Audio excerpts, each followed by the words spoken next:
Pertanyaan pertama yang datangnya dari Ferry dari Jakarta. Assalamualaikum warahmatullahi wabarakatuh. Waalaikumsalam warahmatullahi wabarakatuh. Allahumma salli ala Sayyidina Muhammad wa ala alihi wa sahbihi wa sallim. Bagaimanakah hukumnya jika ada orang yang tidak tahu akan ilmu agama dan dia tidak mencarinya, bahkan dia berhujah mending tidak tahu ilmunya, jadi kalau salah bisa dimaklumin. Bolehkah hal seperti ini dilakukan? Terima kasih atas jawabannya Ustaz. Assalamualaikum warahmatullahi wabarakatuh. Waalaikumsalam warahmatullahi wabarakatuh. Baik, ini pertanyaan luar biasa, mewakili banyak orang. Mending tidak tahu jadi bisa dimaklumi. Sebentar, ini Pak yakin kacau ini orang. Orang tidak tahu itu dalam bahasa Arab disebut dengan jahil. Jahil. Orang tidak tahu disebut apa? Jahil. Para ulama membahas tentang orang yang jahil. Orang yang jahil. Apakah orang yang jahil itu dimaafkan atau bahasanya dimaklumi, atau orang jahil tidak dimaafkan, tidak dimaklumi? Maka para ulama merinci ada dua macam. Macam orang jahil, orang tidak tahu, orang bodoh. Yang pertama adalah jahilun ma'dzurun, orang jahil yang dimaafkan, dimaklumi. Ada dua, orang jahil, orang tidak tahu, yang dimaafkan dan dimaklumi. Yang pertama orang yang tinggal di daerah yang jauh dari didikan ulama. Tinggal di hutan sana, nggak ada ulama di situ, nggak ada yang ngerti agama. Kemudian dia bodoh, dia tidak tahu, dia tidak mengerti, maka mungkin untuk dimaklumi. Jauh dari ulama.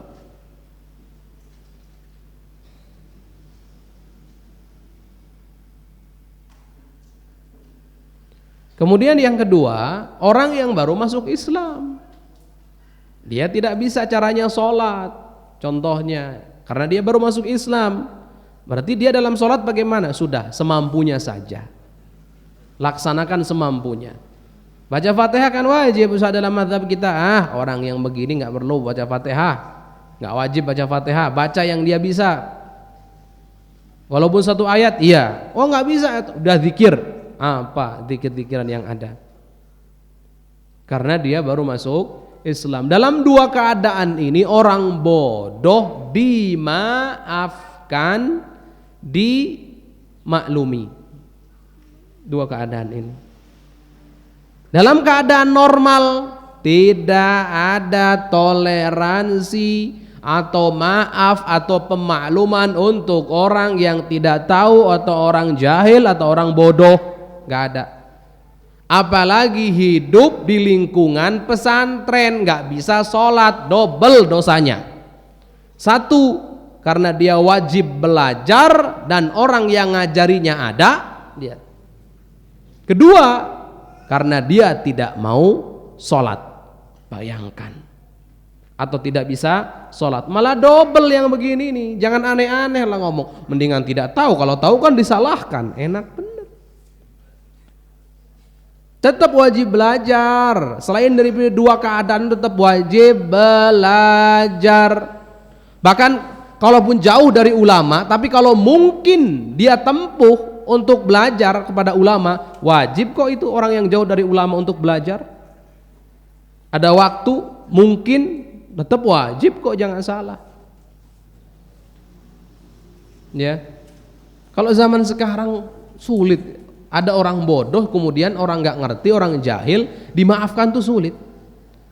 Sekarang ajengan di mana-mana, apalagi di Cianjur sini, hampir setiap 5 meter ada pesantren.